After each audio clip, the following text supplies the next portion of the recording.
Good afternoon, ladies and gentlemen, and welcome to the Lawrence O'Toole Recreation Centre. Just a few safety announcements before we start our meeting with the Commissioner. Just to take note, the emergency exits are at the back of the room, and in the event of an emergency, just please leave in that direction. If you need any assistance, there's members of staff of the Policing Authority in the room, so they can help you out. As usual, the event is streamed live, so just please, everyone, switch their phones off. If possible, put them to airplane mode. And again, just be aware that any of you present here may appear as part of the record. Silence, as usual, observed at all times. And if you need to leave the room, just do it quietly through the back door. As usual, today's meeting is an engagement between the Policing Authority and the Garda Commissioner, and you're present to observe. So there won't be any opportunity for anyone other than the authority to participate in the meeting.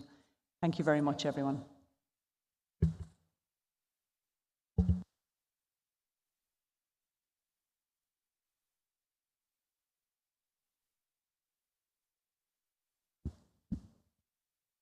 Iver mahas agus fáilte isteach go dtí an cruinniú poiblí seo údras fólíocht an héireann atá reachtáil inniuh in Lorna fóliocht Dorcani Húil, Gartlar, Gartlar Lia.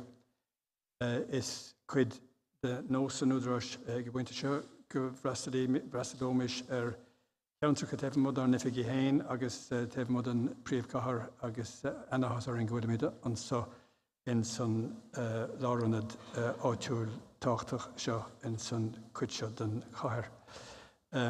You're welcome to this, the second public meeting of the Policing Authority of 2023. This follows the practice, as many meetings as possible will in the future, of being located outside our own offices, and 3 subsequent meetings this year will be outside of Dublin. And we're delighted to be in the St. Lawrence O'Toole Recreation Centre here in the northeast inner city of Dublin. I want to express appreciation to the community for extending this facility to us to meet here and for the way in which we have been made very welcome.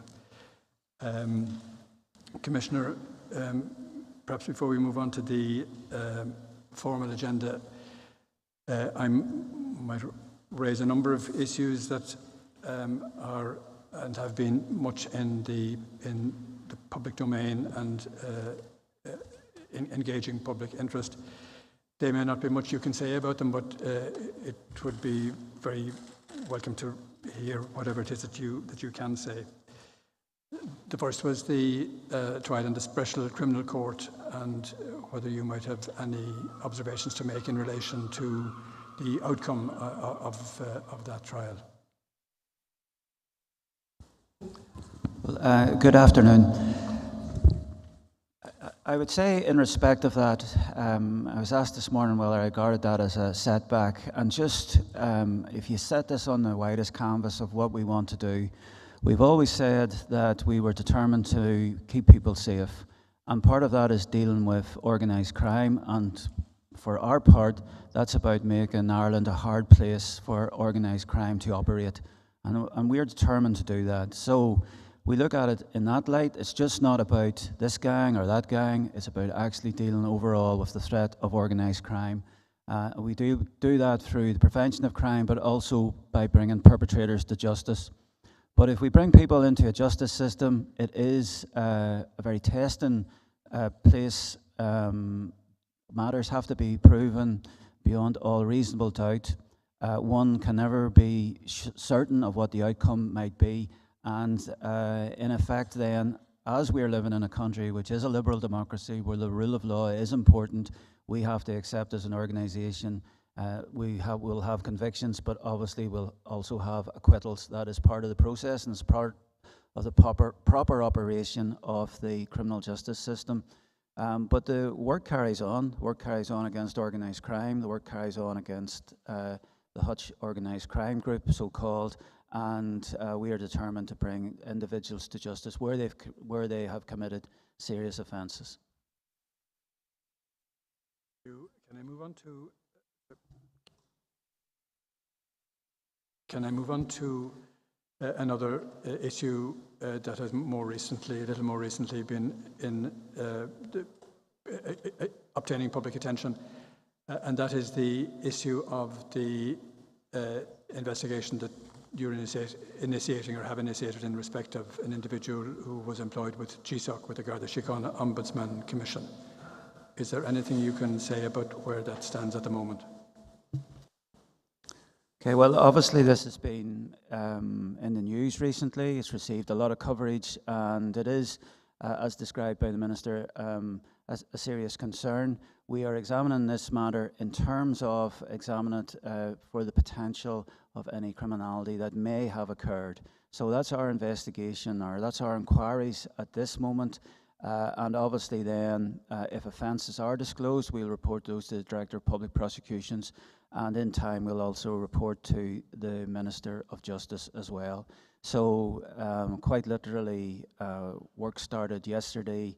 The National Bureau of Criminal Investigation undertaking this work, so experienced, competent detectives, and we'll just want to move this on as quickly as possible. And you don't have well, you can't probably at this stage have any sense of a timescale in relation to this at this point? No, regretfully not, in that we really are just in the first 24 hours of this, so and we have to determine actually in the first place, is there potential criminality for us to investigate? So we are conducting inquiries with GSOC at this moment in time, and then we'll proceed then as this matter opens up, or indeed may close down as well. Thanks, Commissioner. And the final issue, I know that you met recently with the Women of Honour, the members and former members of the Defence Forces, and I wonder if there is anything on that you would want to share with us at this public session. Well, if I might say that we met last Monday week ago with representatives of the Women of Honour. I think we had a positive meeting and it was our first meeting in which we set out just what our objectives were and what our purpose is in terms of Operation Murlog. From that then, we hope then to have a further engagement with a wider group representative of the Women of Honour, in which we can explain then the role of the Protective Services Bureau and also then the victim supports that we put in place. We understand from what we're told that there are complainants and we would encourage them to come forward. We do have expert, experienced detectives to deal with such crimes, and again, I would appeal to individuals who have complaints to come forward to Garda Síochána. And in fact, we have an operation in place, but in the meantime as well, we want to bolster confidence in the work that we're doing and the work that we intend to do with the overall Women of Honour grouping. Thank you. Thanks, Commissioner. Any questions? And the first formal item on the agenda for this afternoon is the adequacy of Garda Síochána resources, and Dr. Donald Butler is going to lead on this item. Thank you. Good afternoon, Commissioner. Just when I look at the numbers, it looks as if it's early days. It looks at this stage as if you'll need a supplementary estimate for 2023. For example, the overtime is over 20% ahead of profile. Is that a fair assessment at this stage?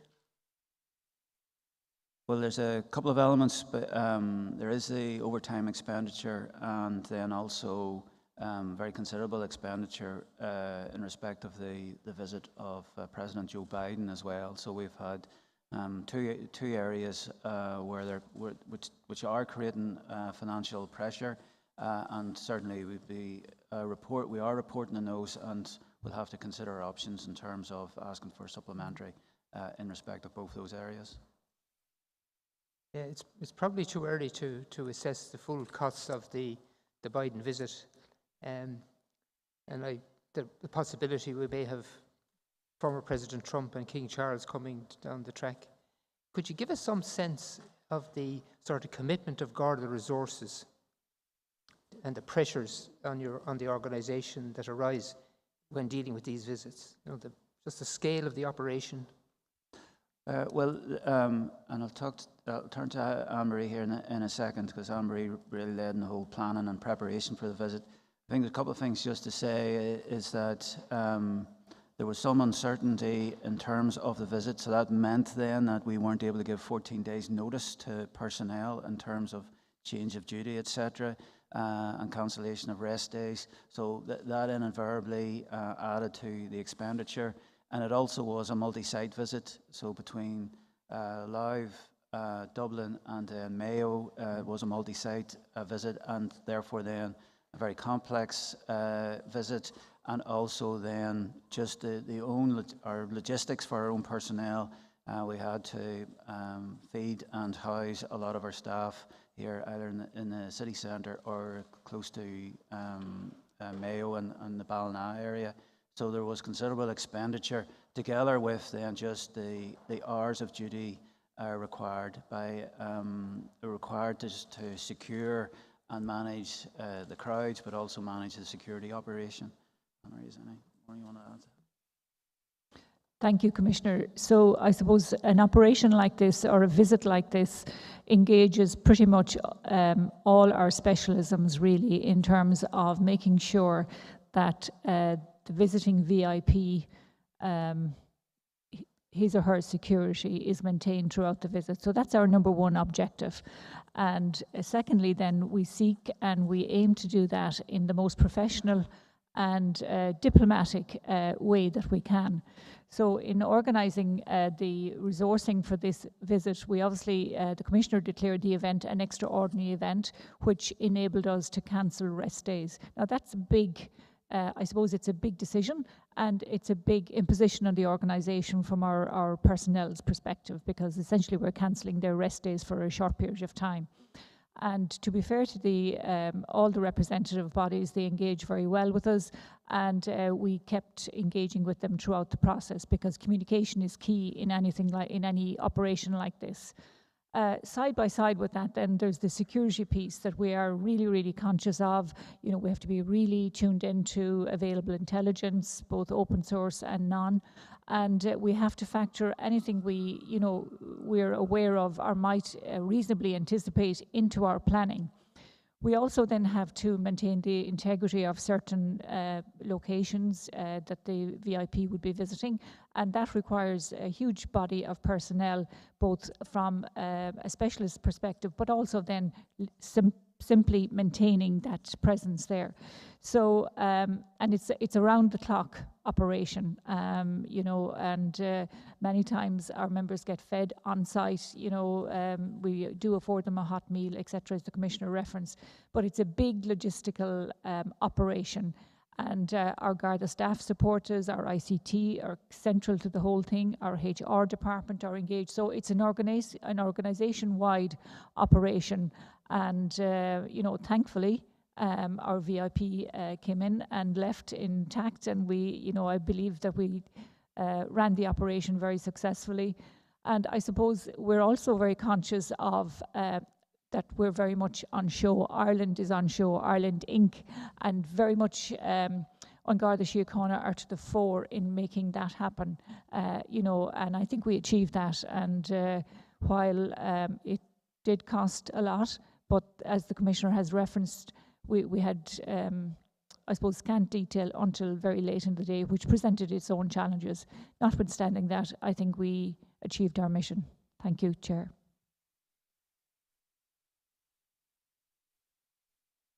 Thank you. It's early days yet. Any sense of the resources required to maintain the existing level of service in 2024, and where the major cost pressures are from your perspective?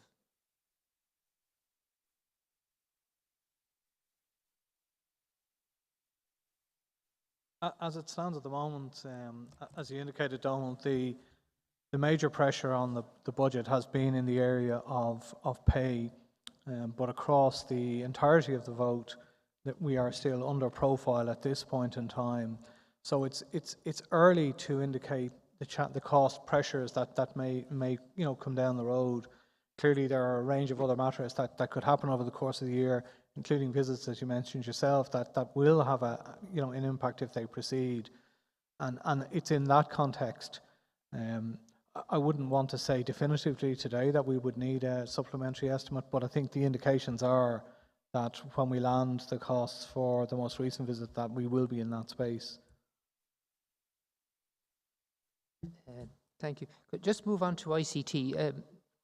I was looking at the PwC report into the HSE following the cyber attack, and there were a couple of sentences in it that I'd just like to get your reaction to see if they apply to Garda Síochána. The first is the lack of investment in IT resources over a sustained period of time has clearly limited the ability of the HSE to drive modernisation and maintain the IT estate to be resilient and secure. The required investment commitment is likely to be a multiple of the HSE's current expenditure on technology. Would it be fair to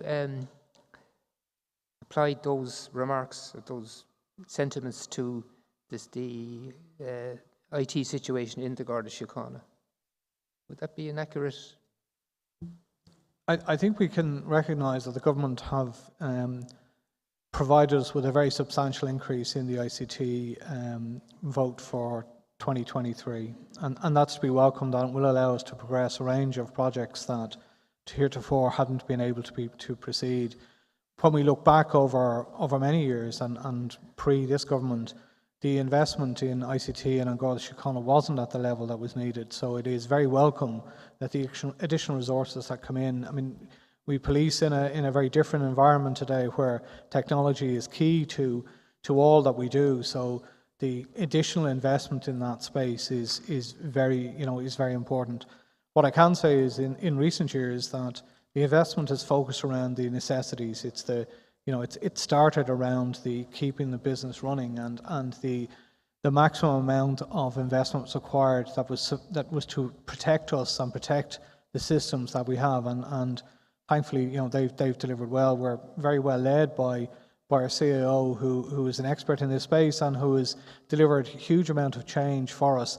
With the availability of those additional resources, I think we can make further progress in the types of business areas that we would like to see into the future.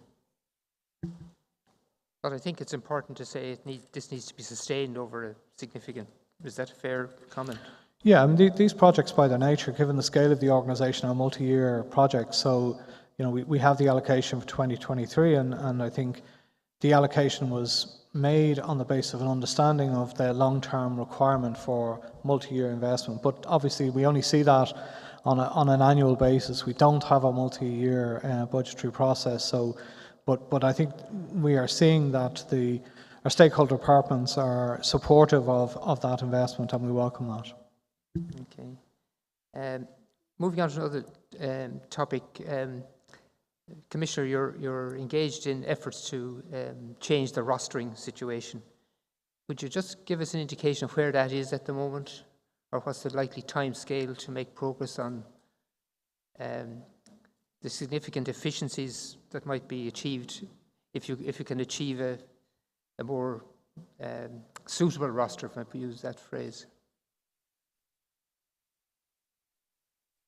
All right, thank you, John. At this moment in time, we are somewhat at a stalled point because we have to wait for a High Court action to work its way through, and so the AGSI, the Association of Garda Sergeants and Inspectors, have mounted an action through the High Court in respect of my proposal to deal with this matter through the WRC. So, in effect, we're waiting for those proceedings to be dealt with, and then I hope then that we can move to the WRC.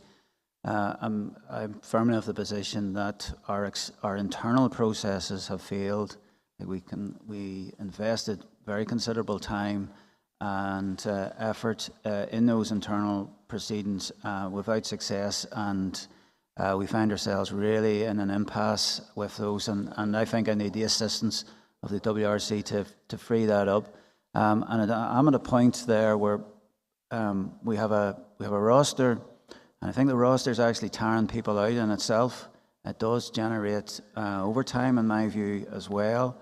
And there's an odd mixture of people talking about work-life balance, but then also talking about the hours that are being worked in terms of the enhanced payment, etc. So there's an odd mixture of arguments being made in respect of this. But my first responsibility is obviously providing a service to the people of Ireland, the policing service. Part of that has to be an effective service and an efficient one. And also then have an obligation within health and safety to provide a roster that meets the needs of the members as well and gives them some certainty about their working hours and the working hours that they'll be required. So there's a number of areas to balance. It was never going to be easy. It has proved to be very difficult, and it's proved to have defeated our internal processes. So, but pretty much now in the hands of ongoing court proceedings. One of the challenges is in a full employment economy is recruitment. And I think there are two, at previous meetings we learned that the Garda Síochána was going to try and manage its own recruitment, and it has to, under its licence. Where is that at now, that stage? Where are we?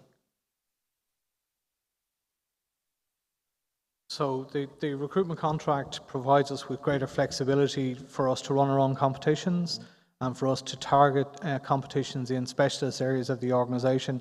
We're currently waiting the sanctions of our sanctioning partners to enable us, to proceed with that competition. We're hopeful to get some positive news on that soon. But clearly, the longer this goes on, the longer it will be for us to start running those competitions. As you mentioned, Donald, we're in a very competitive environment. And therefore, us being able to draw and attract that requires a bit more effort than perhaps been in the past. And again, given the competitive nature of Irish employment at the moment, the policing or the public appointment service are stretched in terms of running their competitions. So for us to be able to run those ones that we feel we can manage and we can target at specialist areas, that would be helpful. So hopefully within the next week or so we should have some positive news around that. But at this moment we're waiting for a sanction for that contract. So it's imminent that we can actually proceed on. Well, I don't want to put words into my colleagues in the two departments, but clearly as soon as they come forward and confirm their sanction for the process, the sooner we will immediately start on that. I'm not aware of any problems that are outstanding around this, so we just are waiting at this point for their formal approval for us to proceed. Final one from me. You have pretty challenging recruitment targets this year for Garda members. Again, in a full employment economy, are you finding it easy or difficult to attract people of the requisite standard? And if so, what might be done about it? Well, we've just finished our latest recruitment campaign, and we intend to make that a yearly recruitment campaign. We entered into a very extensive outreach programme and all about making a difference, and I think that was very successful in terms of the image it portrayed of in Garda Síochána, the involvement of actual Garda members in all the various adverts, etc. So everybody that was in uniform was actually a Garda member. We weren't using actors. Some of those people representing the public were actors, but all the Garda members were our own members, talking about the importance of the role that they have and the difference they feel they've made. So that competition is closed. It seems that we're in the order of about 4,900 applications, but that figure is just to be verified to make sure there's no duplications, etc. in that. And that's broadly where we were last year, whenever applications were actually submitted. But also then, beyond that, in 2019, we had about 5,500 applications. So the number of people applying is holding up.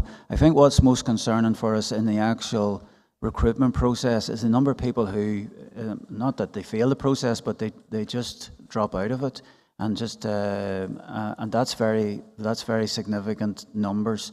times, at each hurdle, we can lose between 10 and 20% of applicants.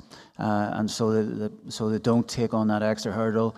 Maybe they've some other job, maybe some other employment. And we've some people who have deferred to finish off university and college courses, which is fair enough, because we'll always have an intake that they can hoover them up. But I think just with the difficulty that we're having is, perhaps the length of our process against the speed of some other employers, but also then the attraction, I say, of far away fields. There are other alternatives for people in terms of going to Australia or Canada, and other opportunities opening up for them. And just, one of the things we've asked, and I think one of the points of feedback for us has been the allowance or pay that students receive in Templemore itself.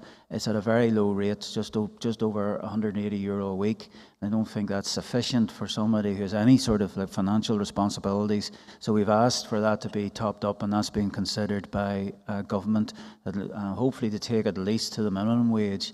And then when they pass out and become probationer Gardaí, then they obviously move on to the probationer Gardaí pay scales and allowance processes then. So that's one area, but also we have kept up our outreach. So once the pool of those who have passed through the PAS system moves across to us, and they have their fitness, medical, vetting all to complete, we do try and maintain contact with them and in effect then mentor them through that process.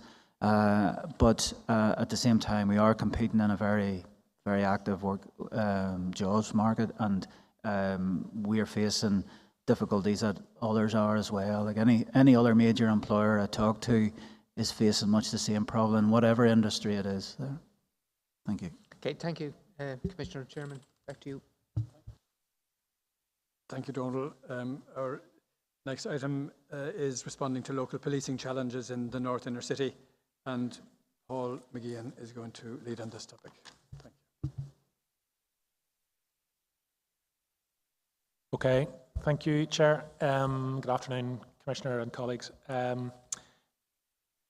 You'll obviously appreciate that we're meeting in a different location, as was mentioned by the Chair earlier on, and over the last period of time, both the authority members and our executive team have met with the local Garda Síochána leadership team, with community representatives and with others. And I'd like to thank those people for engaging with us. And maybe before getting into the substance of the discussion, can I also maybe just preface my comments by saying that we did receive, over the course of the last period of time, excellent reports and feedback in relation to community guards and JLOs in this area. And in fact, community representatives were able to name individual community guards and JLOs and talked very positively about the work that they have done and continue to do in the community. There are challenges in this community, as in many others, and we've heard over the course of the last few days about some of those challenges: intergenerational trauma, an embedded drugs culture, high levels of crime, and over recent years as well, high levels of immigration into the area and of homelessness. And I just wondered, what do those challenges mean in terms of policing this part of Dublin? Thank you very much. Thank you. If I might turn to Angie, please. Thank you, Commissioner. So I suppose this area, as you correctly point out, has experienced many challenges over the past number of years.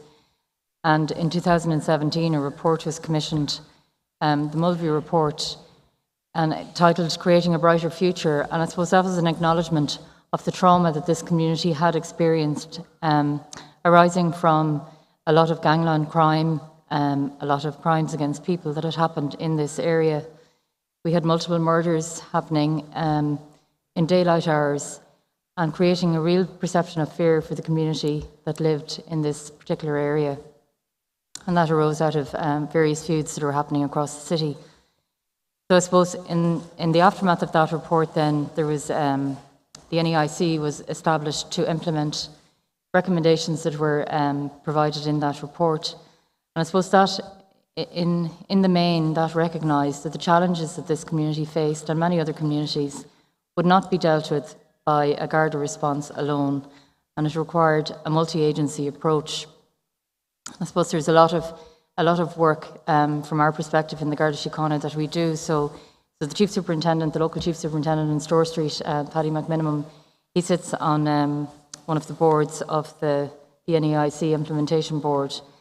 And we recognise that trauma that you reference, it is intergenerational, and our response has to acknowledge that.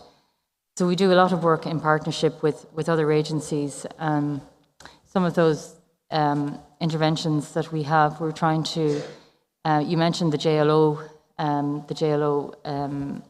juvenile liaison officers that operate in this area and the positive feedback from them. So that is a particular cohort of people that we try to proactively target to try and identify people that are at high risk of becoming involved in antisocial behaviour or coming into a life of crime. And we have a lot of initiatives that we undertake with others to support those. So one such initiative is we run late night soccer leagues, and we run those across the whole city, not just in this area. So we run them here in collaboration with Dublin City Council, with Dublin Bus and with other partners. And that is where we use the Juvenile Liaison Network to target children that we believe are at the highest risk of coming into contact with crime. We have a number of other initiatives where we engage with the local community here. So we had a St. Patrick's Day parade here in Sheriff Street, and we brought our Garda band down here. And that was a really positive day for the local community here and was really well received. We have lots of other initiatives. We have a very diverse community in this area, and we recognise that. So we put a lot of effort in recognising that diversity and responding in an appropriate manner. We have a community ethnic forum here as part of the NEIC, and again, we engage with the various different minorities that reside in this area. And then we continue then to, we have a number of centres here.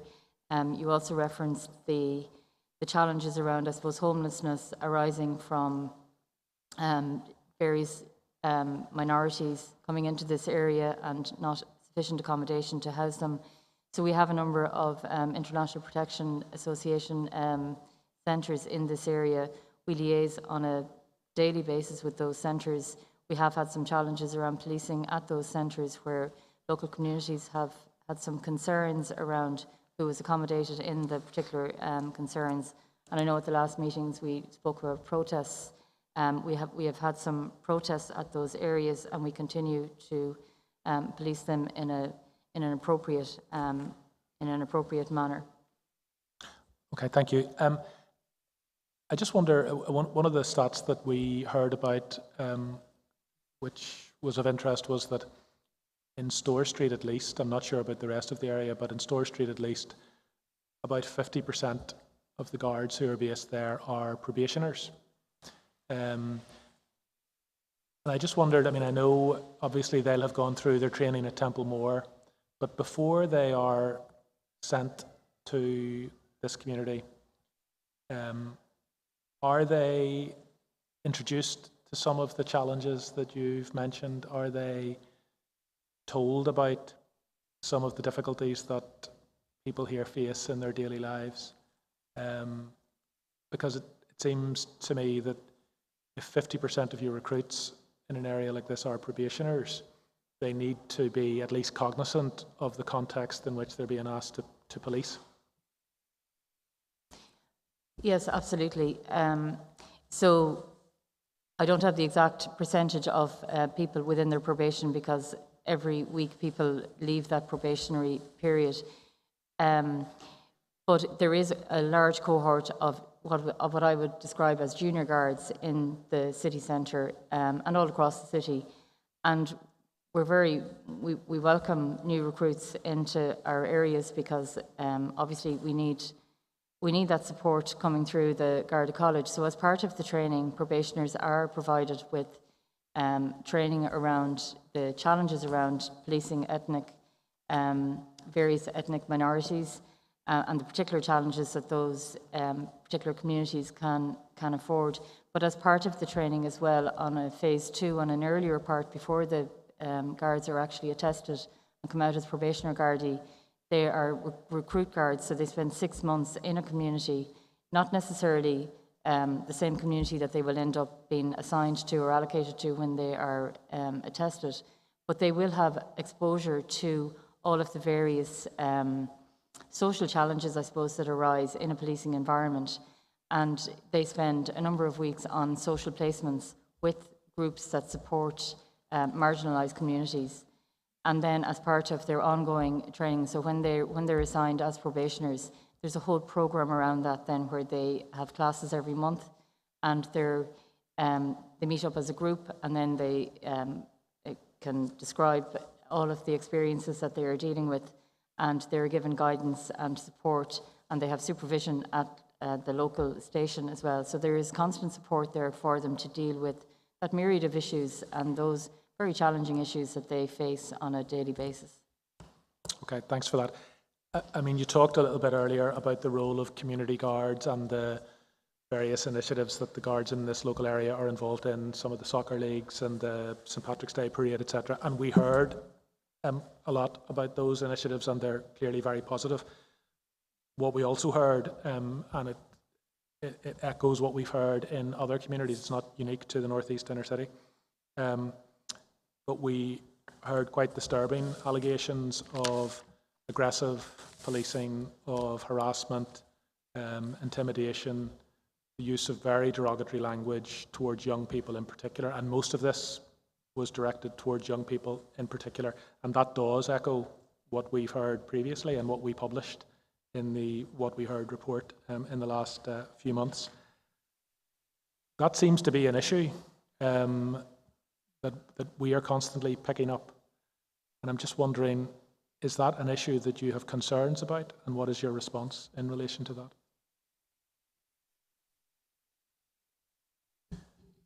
If I might address that overall, such behaviour is entirely unacceptable, and we've made that very clear within the organisation. We have a responsibility whenever we engage with young people, or indeed anyone, that we treat them in a respectful manner. And so it is very concerning to hear, and I appreciate that you are reflecting, in effect, a pattern of reports and conversations in terms of allegations made to you around this behaviour.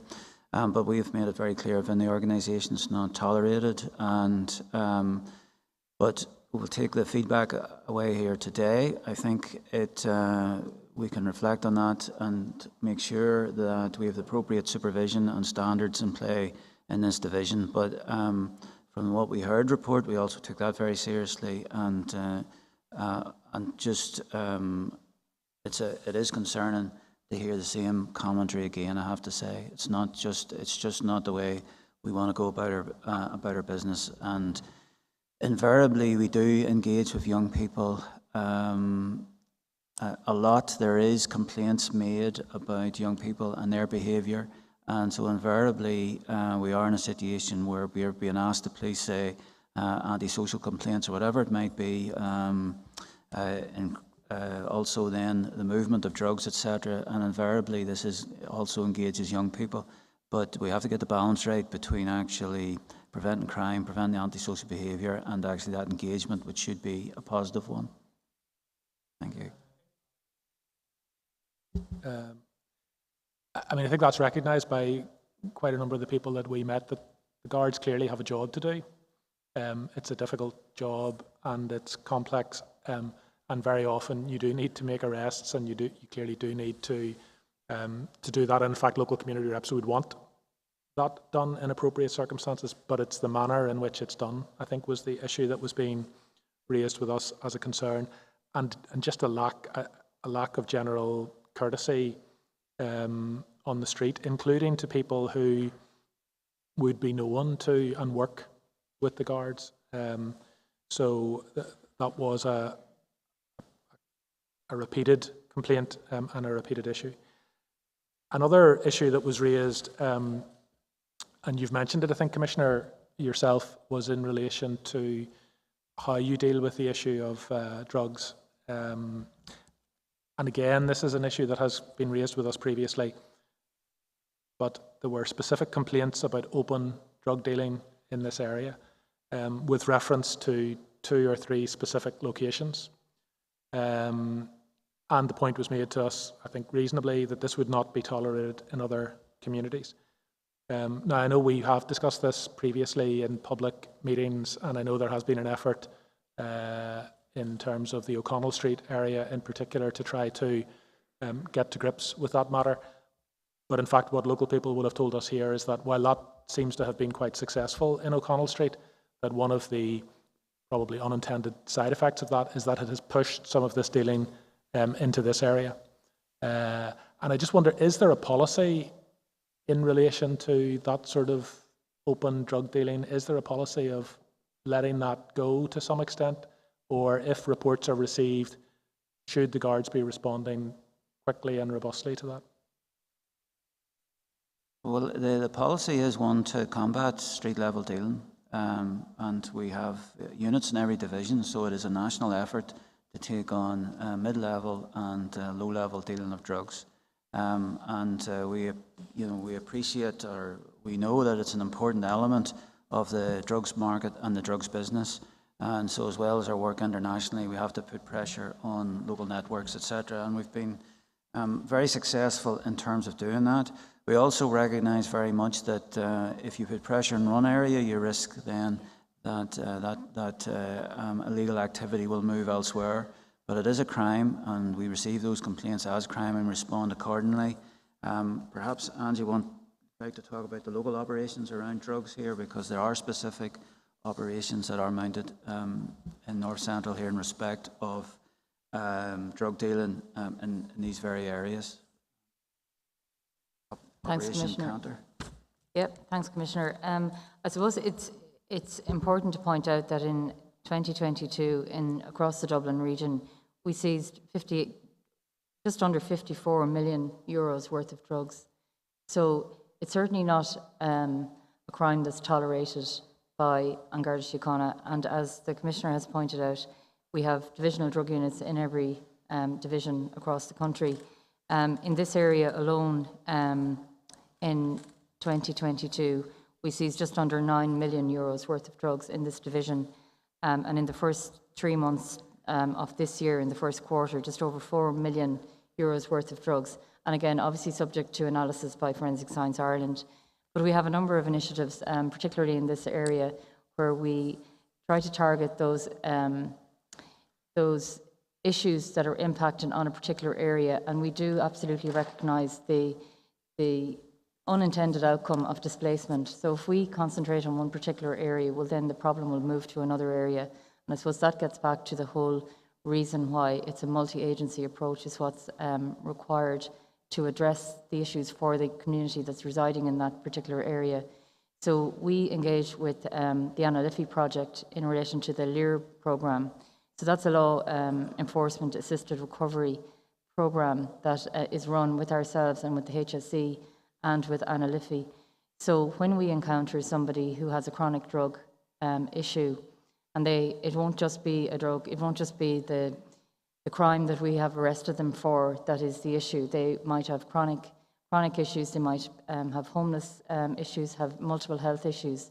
So through the LEAR programme, all of those issues are addressed, and we've had significant success working with partners and actually finding a pathway for people that have become, I suppose, stuck in that very difficult position, and we end up then dealing with them through the criminal justice system. But there are a lot of other issues that they need support with. So through the LEAR programme, we have been able to support many people who find themselves in those chronic situations. And there are many examples that I could give you around, particular individuals where we have working with partners. But again, we certainly recognise the the unintended consequence, I suppose, of that displacement piece, that when we put effort into one area, it will displace it to another area nearby, and that's why we're constantly monitoring where things are happening and where the difficulties and the challenges are happening for communities. Thank you. And it also is fair to say that it was reported to us that there has been an improvement in relation to the open drug dealing in the last few months. So, I mean, that may be a result of some of the initiatives that you've mentioned. Another matter we wanted to ask about, and it was raised on a recurring basis, was the issue of visibility of guards in the local area.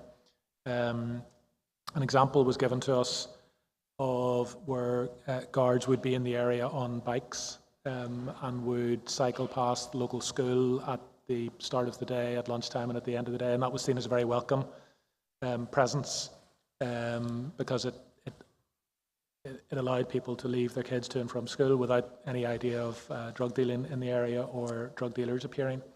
That seems to have stopped. That initiative seems to have stopped, and maybe that's something that could be looked at. But there was also concern around just a general lack of visibility, that you would see the guards, but only when they're responding to incidents and they're in cars.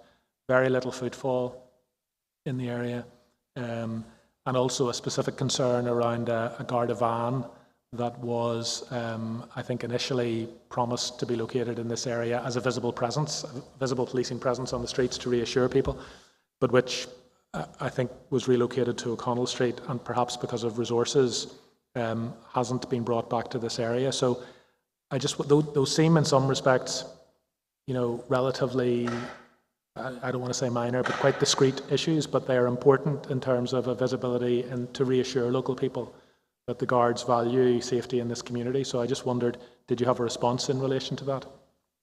Yeah, so I'll start with the van that you referenced. So that particular van wasn't brought to O'Connell Street. So in advance of O'Connell Street Garda Station being reopened, and as a reassurance, as part of our reassurance efforts in O'Connell Street, when there was a perception of significant antisocial behaviour on the street, we deployed our command vehicle, which is not the van that you referenced. The van you reference here is a van that was purchased specifically to patrol this area and the Fitzgibbon Street Mountjoy area as part of the NEIC initiative.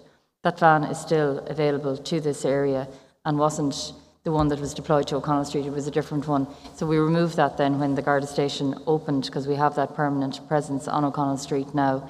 In relation to the bicycle patrols, we still have mentioned... Sorry, Assistant Commissioner, if I could just ask then, if it's still available, then why is it not here? So it's patrolling between this district and the Mountjoy sub-district, but I'll certainly take it back and make sure that there's further visibility in this area, but it's still available to the area. Okay. And it may just be that it's doing a different initiative up around Mountjoy or Gerrard Street. It covers a whole area right up to Phoenix Park. But I'll certainly take that away, and if it's something that's important to the people here, which I recognise that it is, we certainly can get it restored. And you were going to go on, I think, to talk about... I was going to talk to you about the mountain bike patrols. So we still have people trained in mountain cycle patrols, and they certainly will continue in this area. But in terms of the general approach to presence in the area, I mean, what is the policy in relation to that? Would guards normally be around just in cars, or would they be on foot, or does that just vary according to the needs on a particular day? So it's multiple. So we have mobile patrols, we have armed patrols, we have mountain bike patrols, and then we have foot and beat patrols. And I suppose, and again, it depends on what the other demands are at any particular given time. So, for example, protests have been a significant challenge for us. So if we have a protest that we need to address, well then obviously that will mean that we may not have as many people on a beat in a particular area. We might have to draw them. Events are another particular challenge for us, where we have to supply multiple people to police events safely. So I suppose, as you say, it depends on what the particular demands are on a particular day or week, and that will dictate where we can allocate our resources. So we have a planning office in Store Street. You might have seen it during your visit there. So we look at all of the different demands that there are, and there are multiple demands in this area, and then we allocate the available resources accordingly. Okay. Thank you. I think again a related topic that we've touched on previous meetings, I think, is the suggestion that was made to us, and I think accepted by local Gardaí, that there are now children as young as 8 being used as drugs couriers, and you hinted at that, I think, Commissioner, when you talked about interaction with young people. I mean, isn't that a stark failure of policing, if that is being done in this area? Well, I'm not sure that entirely that's within our gift to say that that's our failing. It is a very stark statement about our society. It is a very, very concerning development.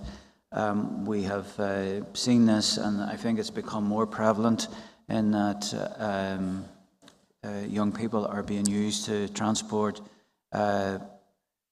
amounts of drugs, certainly not for their own use, but in effect then to keep street dealers supplied. And it seems now to be an important part of the distribution network. And I think that's why it's all the more important that we keep a focus on these medium-level dealers who are operating at a local level, because they're the ones who are encouraging and creating this demand. And also then we keep pressure on the street-level dealing. And that is definitely a part of our response, and it has been now for a number of years. Angie has set out the figures here for DMR in terms of seizures, but also arrests, prosecutions and seizure of firearms and money. So there's been a big effort by the drugs units at the local level and national unit around this, but just part of the characteristic now of the drugs market is that young people are being used to ferry drugs around the city here in particular. And I mean, in effect, it was described to us as grooming of children, you know, and I mean, I accept this is a very complex problem, Commissioner, and of course it's not a problem that's solely within the gift of the guards to resolve, but it is quite, as you say, a sort of an indictment of society at the moment that this is happening. And if children were being groomed as young as 8 in other circumstances, I think we would expect a pretty vigorous policing response to that. Now, you've described what the guards are currently doing, and you know we completely accept that significant efforts are being made, and the arrest stats and the seizure stats would tend to bear that out. But is it having the desired impact? And if it isn't, I wonder, are other tactics being considered? Well, I think in part this behaviour pattern has evolved because the amount of pressure we're putting on, if I might put it, adult street level dealers, and they have found this as an alternative means for moving drugs, and they're moving drugs around now in sufficient quantities, I say, to keep street level dealers supplied. We have responded in terms of just our ongoing operations, which is, as I say, I think it's constant work that's been done in respect of dealers and also their assets and the recovery of drugs, firearms, money. That's just meat and drink to us now every day, and every day I see successes, and every week there's a significant success in terms of what we're seizing. But we do acknowledge that grooming is the correct expression for this, because it's from here then that the criminal gangs then want to in effect develop their foot soldiers for the future as well. So we are very conscious of this, but we have as well a very sophisticated youth justice programme. We are active participants in that in terms of our youth diversion, our investment in the JLO process, but additionally then the Department of Justice have invested in terms of diversion projects, including diversion projects for those who are below the age of 10 as well. So there has been considerable investment. There is a figure for the additional money that was put in this year, but just it escapes me at the moment. But there was specific investment led by the Department of Justice around diverting young people from crime and addressing this very specific problem around very young children being brought into a life of crime and diverting them away from it. And just finally, from me, just on that topic that you've touched on a number of times about, trying to take action against the sort of mid-level dealers, if you like. Is it fair to say, I mean, the guards seem to have a significant amount of success at quite a high level in terms of large seizures, and we read about that and hear about that in the news on a regular basis. And there are clearly lots of arrests at a relatively low level in terms of dealing. Are you satisfied, Commissioner, that at that sort of mid-level, if you like, because that was a specific point that was put to us, that there was felt that some of those individuals maybe were escaping the attention of the guards that people at a higher level and a lower level were receiving?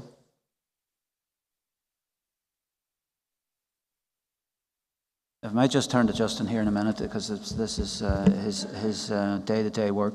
But like specifically, we wanted to focus in on them. Those who might otherwise have just escaped public attention, in effect, lead a quieter life than some of the more notorious gangs, and don't bring themselves into the newspapers by their activities, and therefore, in effect, slip through the net of public consciousness. We wanted to make sure that we were pursuing them. And just before I bring Justin in, it has to be said, one of the major problems still remains the demand, and the demand does not come out of the communities that we are sitting in by any means or any regard exclusively. There is huge demand which is coming from the middle classes or the professional classes for all of these drugs, and that can't be ignored. Without that demand, all this concern, misery, pain, death and destruction would not be visited on actually those communities who can suffer it less or least. And there's a hugely disproportionate impact on the drugs market, which is across socioeconomic classes, and it does strike and hurt, literally hurt the most vulnerable parts of our society the most. And that has to be said. Anybody who's using drugs is in effect contributing to misery in this city and then elsewhere across the globe, and it's just a reality. They want to be closed. They want to close their mind to that. It all comes home to roost in the end. There, they should not close their mind to actually what they're doing and what it means for other people in this society and indeed elsewhere. I might pass over to Justin. Thank you, Commissioner. I think it might be helpful, I suppose, if we look at drug distribution within this country, the levels that it's at. So I suppose if you look at the top level, we've got global, international, so that's involved in obviously the production of it, the movement of it around the globe and into Ireland. Then within Ireland, we have the middle level where that's involved with the importation and wholesale distribution around the country. And then I suppose the area that you're talking about, you could describe as lower level street dealing. And then obviously at the bottom, it's what feeds everything is the user of the drug. But the middle level is obviously the one that we particularly concentrate on, the one around importation into the country and that wholesale distribution. But there's not clear delineation between the bottom levels. So what I would say is at a national level in Drugs and Organised Crime Bureau, we often receive information that is towards street level, towards lower level, and we work really closely with our partners in those divisional drugs units, sharing information, assisting on operations, and that actually goes both ways. So for example, all Angela's divisional drugs units here within the DMR, it's practically on a daily basis. They will be feeding information to us at the national level, and we'll be feeding it the other direction. So, I mean, I don't think that gap that people think exists in that middle area is there. And in fact, the local drugs units, I mean, it's not our It's not our focus to pursue people addicted to drugs for Section 3 possession offences. That's not our focus. It's the focus of those local drugs units is on those people who are moving the drugs around. They're using social media now. They're using payment over electronic payment, all those new methods and all those new challenges. But the local drugs units they've, as Angela has mentioned, significant successes. And when you say those large figures in the millions, you break them all down into various different operations and various seizures, all of significant middle-level amounts. So I hope that's helpful, just to show that there isn't, in my view, in my experience, we don't have that gap you're talking about. And then the other thing is, when you speak about children moving drugs, what I can say to you is at the upper middle level, if you want to say that, into my area, which is the larger amounts and the more established organised criminal groups, we see very little children involvement in that, very, very little. So, and you will see in the media all the arrests that we make and the people couriering the drugs around. There's no children involved in that. And I mean, their amounts, and I'm not talking about, tens and tens of kilos. I'm talking about smaller amounts that children could well move around, half kilos, kilos of cocaine. That's not children doing that. That's adults doing that. So I hope that's helpful. I don't know if you have any questions around that.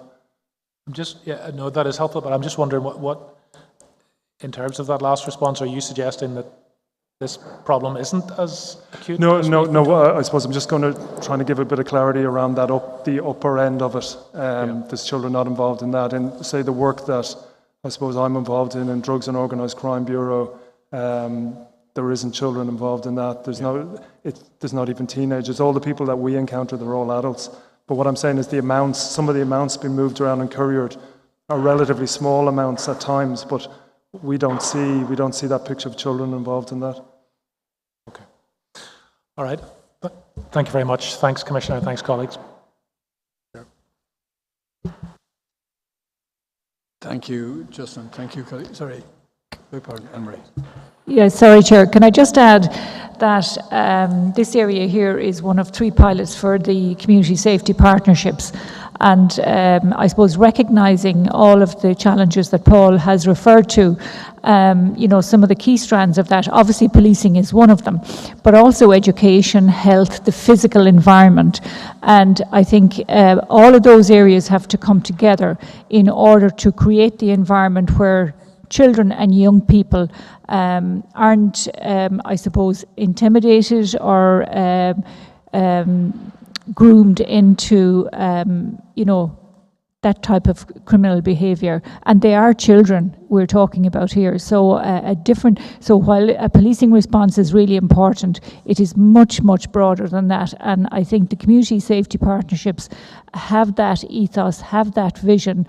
And I would be very hopeful that progress will be made in that regard in terms of bringing the whole of, I suppose, whole of government, whole of society approach to trying to help people who are challenged in this regard. Thank you. I completely agree with that, Deputy Commissioner. And in fact, we did hear some reports from the Community Safety Partnership in this area and the work that's being done. And I think, as I said earlier, this isn't a problem that the Guards are going to be able to solve on their own. This is a much more complex problem, though the Guards clearly have a central role in it. So, no, thank you very much.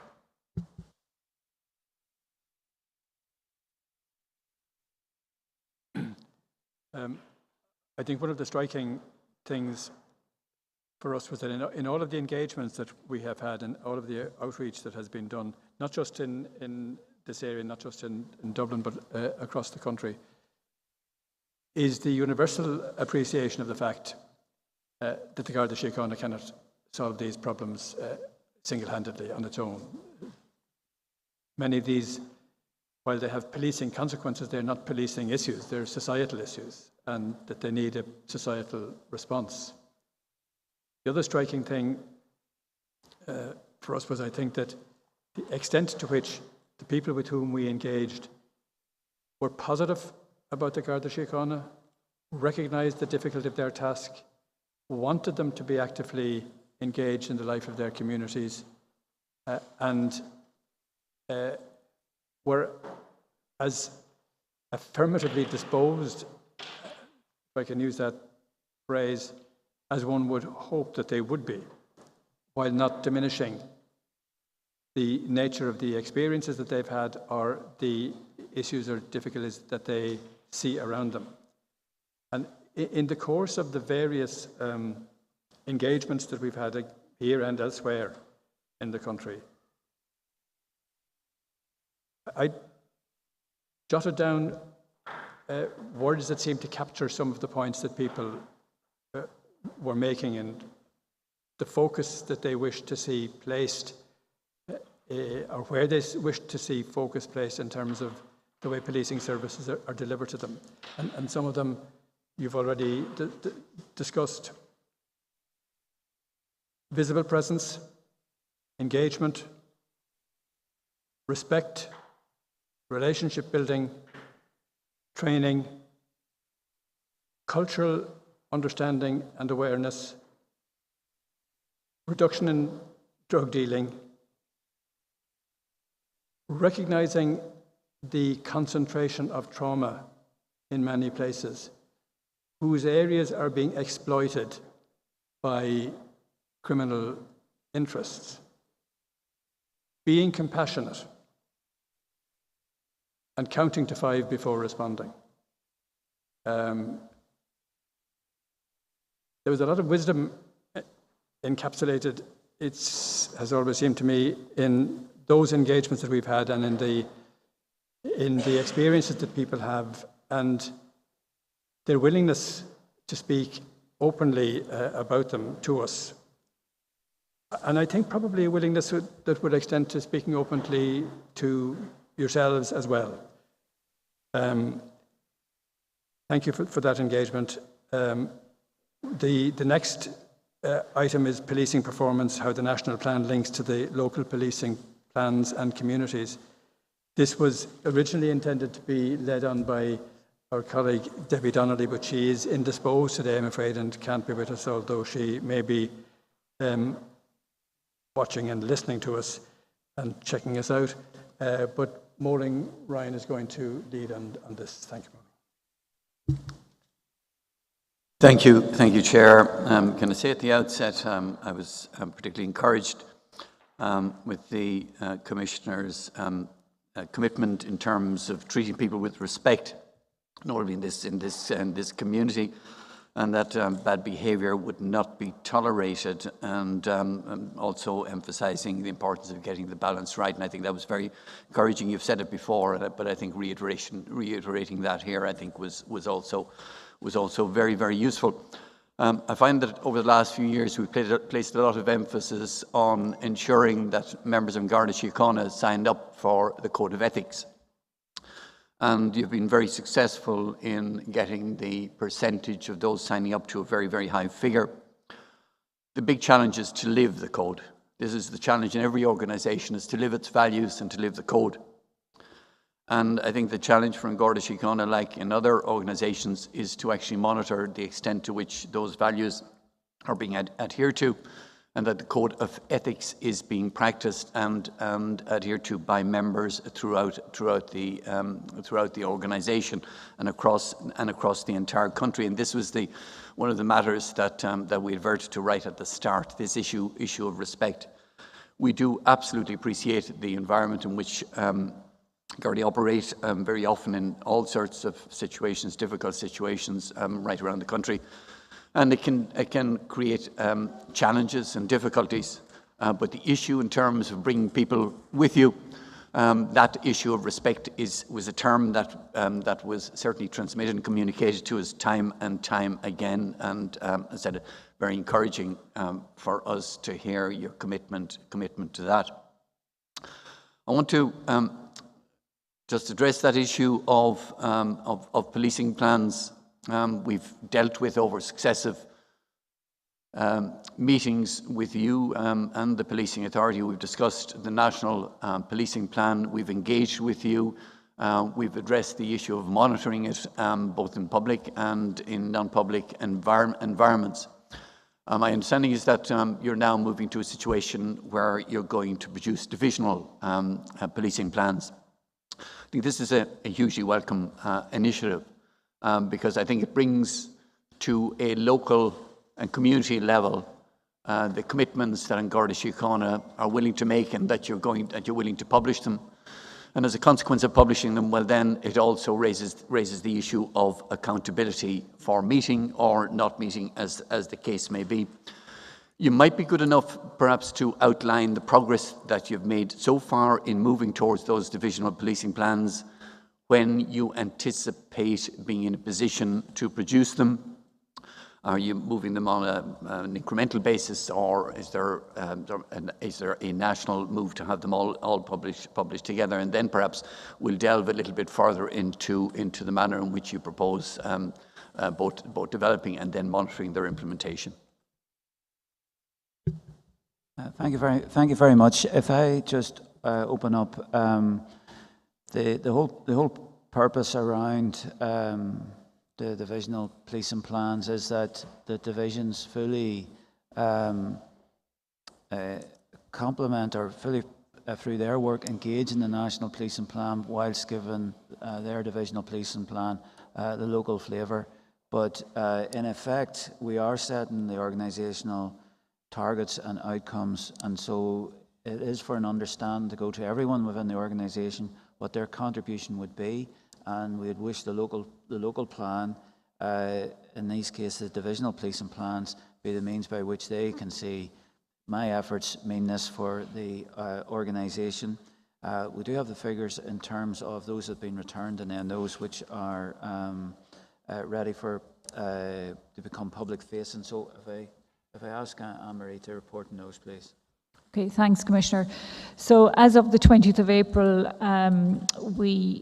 16 plans have been submitted to STO for review out of a potential 22. So our ultimate division number is going to be 19.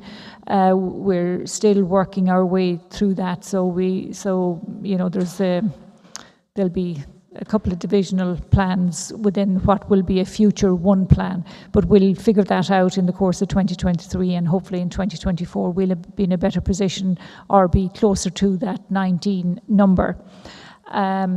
Of those, 14 of those plans have been returned to divisional officers for sign-off. And I should say, so there's going to be a public-facing version of the plan and an internal plan.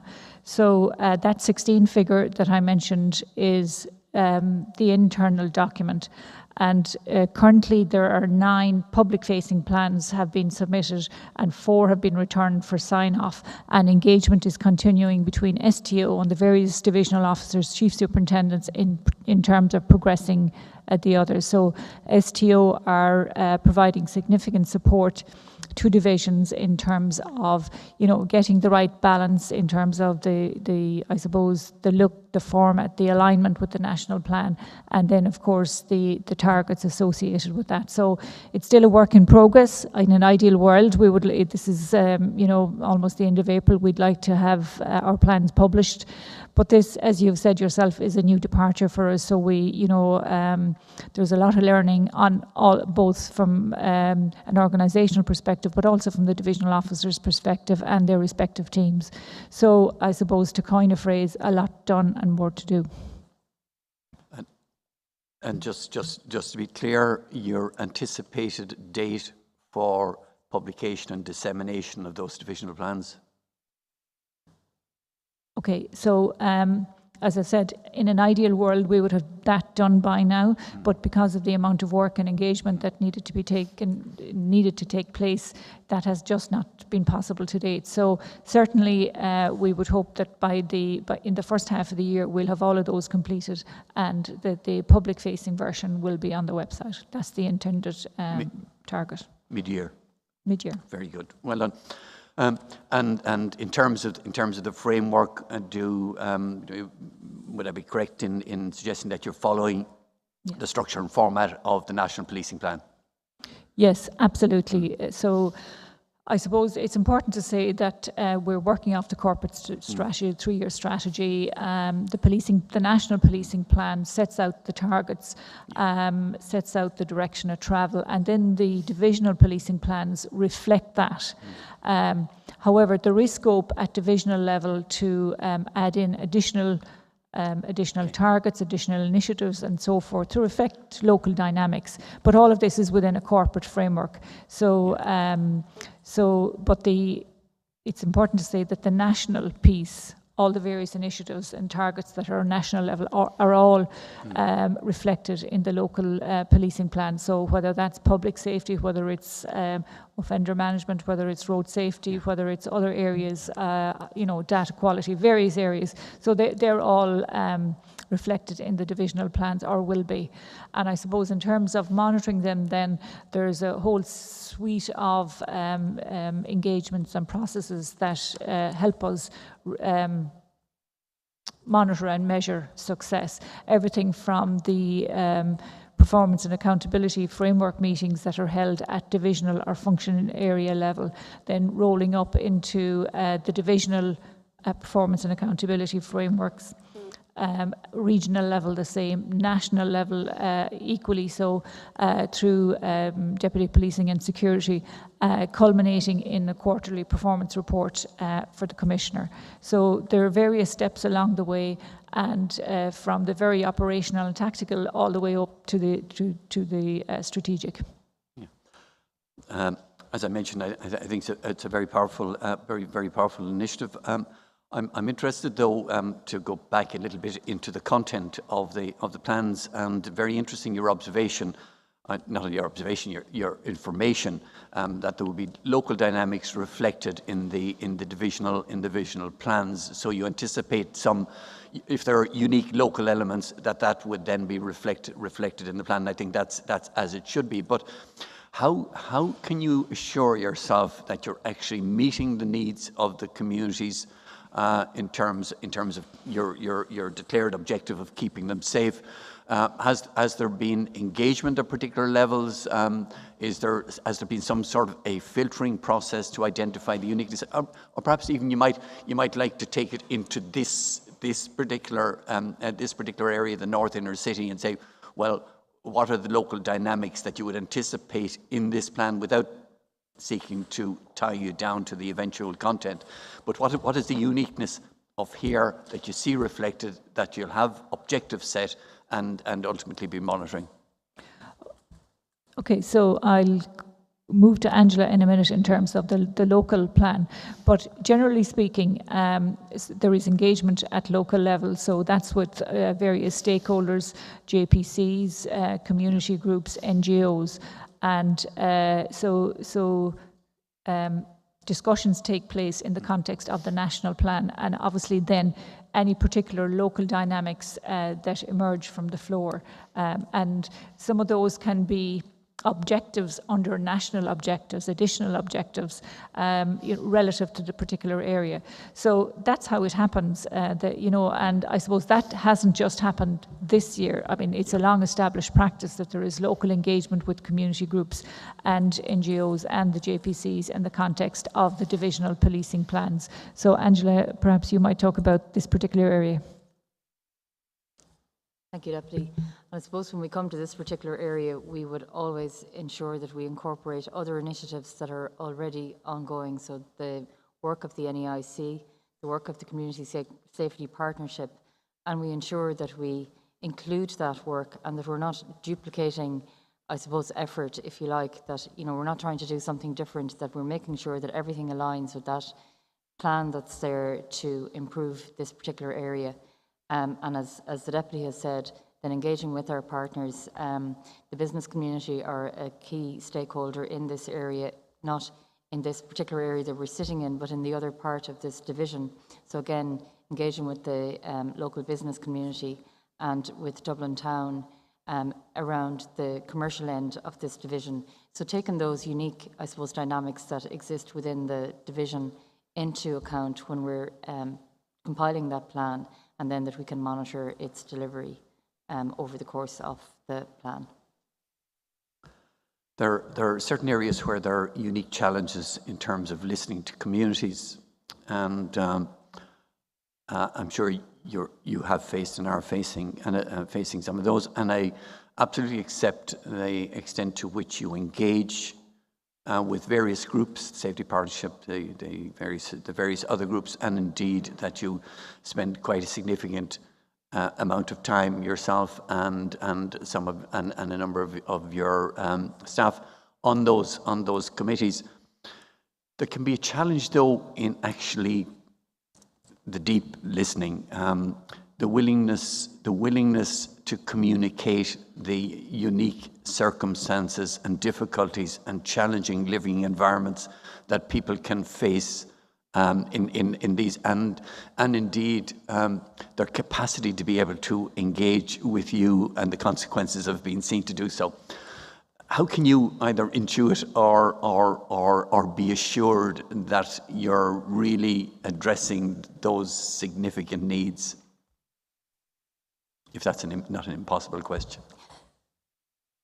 So I suppose it's true. It is true that engagement, and that engagement at very ground level with the community groups at a level where we actually hear what it means to them to live in a community such as this and what the unique challenges are.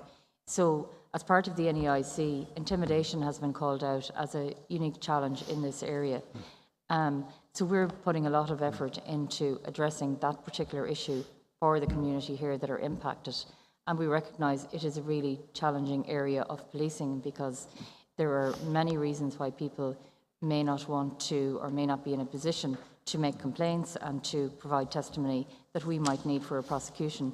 So it's finding other ways to address that issue then that still deals with the issue that's there, but maybe not in a traditional manner. So it is listening to those unique challenges, I suppose, that they have, but it's getting into those ground level groups that we're doing and then doing it at that mid level and then at the high level through the groups, for example, that I might sit on at a more strategic level, trying to address issues for the entire business community as opposed to a localised problem that might happen in this particular area. The Deputy Commissioner spoke in terms of the intention to monitor and presumably report back on the success of the individual divisions in meeting the targets that are there. And indeed, the acknowledgement and acceptance of Gardaí, in my view, will be enhanced by reporting back the success of those initiatives. In terms of the manner that you anticipate reporting back, do you anticipate reporting back on an annual basis? Is it going to be made public? Are you engaging with groups to report on what your successes or lack of success in certain areas and the reasons for it are? So I suppose we're already reporting on a monthly basis at the JPCs, very extensive reporting, and Angela, does that in a very detailed way, as does every other assistant commissioner, and indeed at chief level as well, right around the country.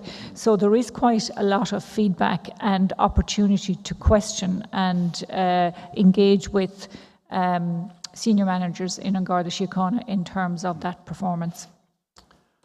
Yeah. Obviously, some areas more difficult than others, and you spoke about the extent of engaging with various other bodies, largely state-supported, but various other groups, and working with them. And it's always been a matter of some not puzzlement, but concern to me that there has been extensive investment under various headings, and the idea being that a coordinated approach addressing all the various areas, and you spoke about some of them, health, education, policing and so on, in a coordinated way was likely to have a greater impact on the locality or on the society. And yet we stand back in certain areas and we say, really, it probably hasn't. there may be external factors such as the change in the population, which you spoke about earlier in this particular area, and maybe something similar in other areas. But is there some method by which you stand back and evaluate, well, how are things, in North Inner City in 2023 compared to 2020? Is it better to take that holistic approach? To what extent are other bodies, state-supported bodies, working with you to in that evaluation process? So I already referenced the community safety partnerships, and I think probably for the first time now, I stand to be corrected, but I would say probably for the first time that there will be a community safety partnership performance report. So every agency will be reporting and held to account on its performance in terms of the overall. So I think that's going to be very welcome, because it's only if everybody is working together and everybody is, I suppose, working to the stated objectives, i.e. keeping the community safe, enhancing, I suppose, the lived experience in the community in the broadest sense, both from the very young to the not so young. I think it's only when we're all held to account in that regard that we'll achieve success. And I do believe that the community safety partnerships are, will be a game changer in that regard. Yeah, and just finally, I anticipate that at a senior level you will be looking at the feedback from all the divisions and taking a national look at what's happening. And the policing authority have said on a number of occasions that that there is a value in acknowledging where matters haven't worked out, and that it's not a condemnation of Garda Síochána if a particular target has not been reached, if there's a particular reason for doing so, or if priorities have changed. And are you comfortable in terms of your proposed evaluation that you're willing to take a cold hard look at at what's happening in the various areas and your ability to evaluate and make judgments in terms of what's coming and obviously think in terms of what the response might be? So I might bring Paula in terms of the community safety partnership evaluation, but on the general evaluation of our performance, we have our national KPIs, and they're monitored across the various areas that they exist through, and they're intrusively looked at a national level and cascading all the way down. So I suppose, I'm a great believer in what gets measured gets done. And when you constantly and intrusively look at these things, performance does improve. So whether you're talking about detection rates, or whether you're talking about summons service or warrant execution or whatever it might be. So a focus and a lens and a light on that improves performance, and I've seen that over time. Paula, perhaps you might address the evaluation report for the community safety partnership, please. Thank you. Good afternoon. Yes, the three community safety partnership pilot areas, North Inner Dublin's one of them, has been mentioned, and Longford and Waterford. So we've just completed what will be the draft reporting mechanism for that. So we have created a reporting template that we intend to use as in Garda Síochána to report in the community safety partnerships. But what we will be doing with this is future-proofing it. So this will be subject to review we get from the evaluation of the 24 months that the pilots will be running for. We will use this and we are going to create it as a dashboard. So as we go live for all the community safety partnerships, we're going to be working very closely with the analysis service in this. So we're going to have a template that a reporting template that will be an automatic dashboard, which I think will be really good to have that ready available across all the partnerships.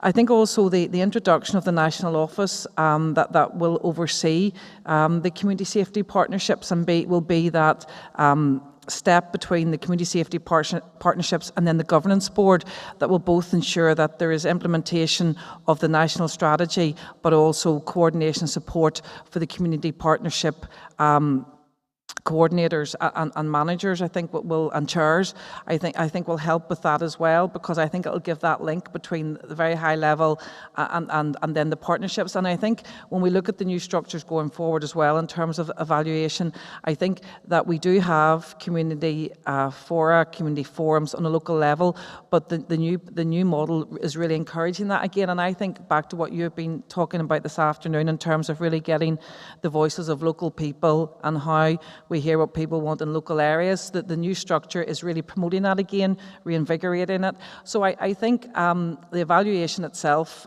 will be led by the Department of Justice, but certainly we will play our part. But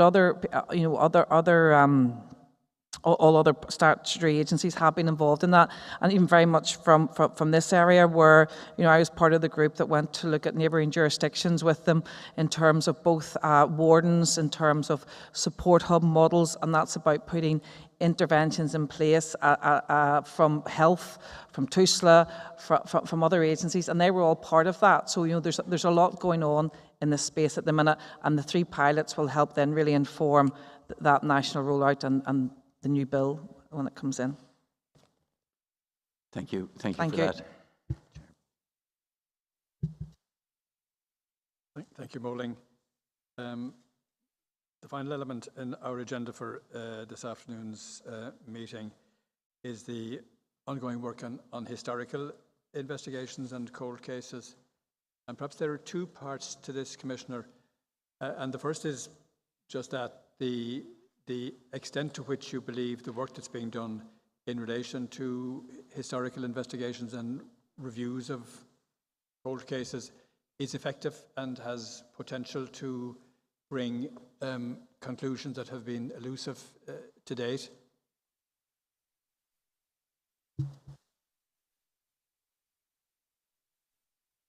Thank you very much. There is a well-established process around serious case review. It is a very much recognised and accepted police and investigative tactic right across the world, really. And we engage in this because there's always the opportunity for a review of the case, see something that's been missed, additional evidence may come to light, or additional evidence may become available because of advances in things like forensic science. But also as well, witnesses might become available, etc.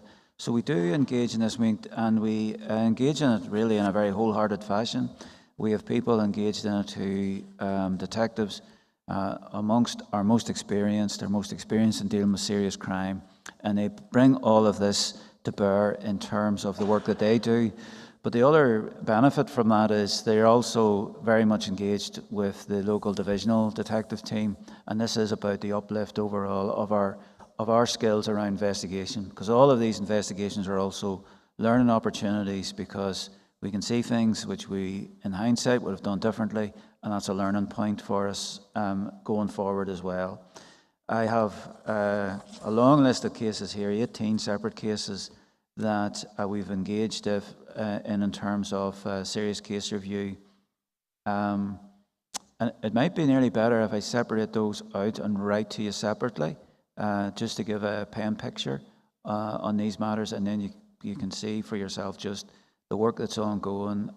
Some of them are more in the public domain than others, but there are in effect 18 different cases, 16 which are under active review, and two cases then where we're assisting in effect then local detective units around their review of cases. So obviously the second piece around this, particularly around murder, homicide, is the relationship with the family. I think it's very important from family liaison point of view, the confidence they have in the work that's been done, and actually our ongoing engagement as well in terms of just hopefully bringing them a sense of closure, in that even if we don't get to an outcome, often we're able to answer a lot of questions that have been left unanswered over many years. We would always give as fulsome a briefing as we can to the families around what happened to their loved one and what the investigative efforts were. And often then we're able to answer maybe a lot of the rumour and innuendo which has built up around the case, and we're able to either dispel or say it's been explored to the fullest extent and there's no evidential opportunities for it. So as well as trying to find perpetrators, well, hopefully that it assists people in terms of just resolving unanswered questions. And the elements of that have proven and proved to be very corrosive to the victims and survivors of some of these terrible crimes. If I just looked at Justin, is there any particular points, Justin, you wish to raise around the serious case review work? Just to add, Commissioner, I suppose the importance of serious crime reviews, I suppose the first thing is it's to ensure that that investigation is conforming to the best practice guidelines. Secondly, as you know, it's not to re-investigate the case, it's to offer opportunities and identify new lines of inquiries for the senior investigating officer. The third thing is to also identify perhaps in investigations either good practices or weak practices that we can look at organisationally. And the final thing, as the Commissioner said, I suppose, is to provide reassurance to the various stakeholders, including the victims and obviously to the public in general, about what we're doing around serious crime review. And I think, to answer your first question, the effectiveness, I think it's the proof of it is in some of the cases that have been publicised where we have offered new lines of inquiries to senior investigating officers which have led to criminal prosecutions and convictions. So they're out there in the public domain. So I think that absolutely shows the effectiveness of our serious crime review team, which is based in NBCI. And as the Commissioner said, we have a team there extremely experienced, and they're bringing that experience down to the divisions in the reviews that they conduct. Some of the reviews they conduct, a CRT will conduct them alone. They will conduct the reviews, and some of them they will conduct or they will supervise. So those reviews are done locally with the supervision of the reviewing officer, who is the detective superintendent in charge of serious crime review team. So the decisions on what cases we review and what ones we don't is made by myself as the commissioning officer. So how it works, and I suppose to show the effectiveness of how it works with our colleagues, is the divisional critical incident management teams around the country will apply to myself to have a case reviewed. I will send that then to the head of SCRT, who will examine it, and then he will send me his recommendations. So those recommendations will be, firstly, if the review is warranted, secondly, whether it's a full review or just a thematic review. So an example of a thematic review would be maybe we will just concentrate on, depending on the particular case, it could be just DNA, advances in DNA might be important in that case. So once we've decided on that, like I said, we'll decide whether that will the review will be done by SCRT or whether it will be done locally and under the supervision of SCRT. And once that's decided, I'll make a decision on that, and then we set out terms of references and timelines for that review to take place. So I think, I hope that's useful, Commissioner, and for the authority just to outline how the process works. Thank you both for that. It's an area that we would like to maintain. We will maintain an interest in, obviously, in any further information you can give us separately. We'll be very pleased to receive it. Sure, if anybody wishes to say anything on that. There was one other aspect of this issue, and that is, and we touched upon this before, at the beginning of last year, I think it was, there were a series of television programs which highlighted a number of cases where evidently things had not gone as they should have gone, and in some cases there have been apologies, in some cases there have been what one might call reparations, I suppose. And two questions arise from that. Did that generate any additional or new complaints from people of areas or incidents where they felt that there had been either a miscarriage or an inadequate handling of a case? And did it prompt you to review any other cases, or is that a realistic proposition given the time lapse?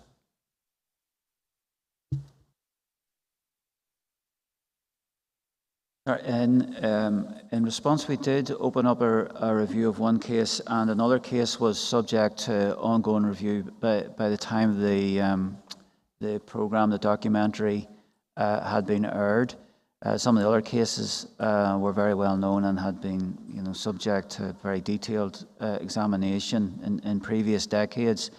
No further complaints have been received by my office in respect of the so-called heavy gang, but I couldn't be sure, and I don't know what complaints GSOC may have received from members of the public in terms of allegations made against the heavy gang. So for our part, where we thought that there was further work that we might do in terms of serious case review, that has happened, that's underway, that's happening in 2 separate cases. And beyond that then, I've received no further complaints, but that's not to say GSOC may have investigations that are underway. Very good. Thank you for that, Commissioner. If there isn't anything else, my colleagues, I think that brings us almost to the end of the meeting. 2 things I want to do. The first is to re-express our appreciation and gratitude to Mr. Trevor Higgins and his colleagues here at the St. Lawrence's Recreation Centre for the facilities made available to us, for the efforts that have been gone to make everything work as smoothly as it has done yesterday and last evening and today, and to acknowledge and say thank you for the warm welcome that was extended to us and that made everything possible for us today in this important process, as I said at the outset, of having our meetings as close to the people as is possible. The second thing is, without in this instance naming any names, to convey our appreciation to those people who spoke to us, with candour and with great openness about their own experiences and about the lived experience of communities in this area. It's an essential ingredient to our understanding, as it is indeed to your own understanding, Commissioner, and that of your colleagues. And we greatly appreciate those groups and organisations who have facilitated us in that respect. Thanks also to Chief Superintendent McMenamin and his colleagues for the engagements yesterday morning in Store Street. Chief Superintendent McMenamin had other commitments, but he was there to welcome us, and he delegated the task of dealing with us in the nicest possible way to Superintendent Charlotte Lennon, and we express thanks to them both and to the colleagues there who engaged with us and responded to us and presented information about the division to us in a way that was extremely useful to our meeting today. Agus ag deireadh sulma imimid bavalium cúpla focail rá idéh Pharaohán go bhfuil a ceann agus níos mó ná ceann déintige son na heagríochta agus son na seirbhíse poiblí se sin an príomh ifigach riaracáin atá a bheith dul scur gan mór an bhuile.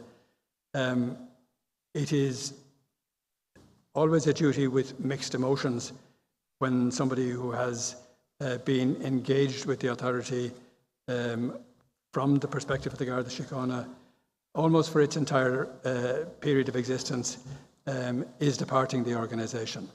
And the Chief Administrative Officer, Mr. Joan Nugent, is in that happy, enviable, whatever the proper adjective is, position of having spent a very long and distinguished period of service in the public service of the state, and for the last almost 7 years as in his current role as CAO of the Garda Síochána, is departing, I think, on Friday, or at least the departure will be marked on Friday.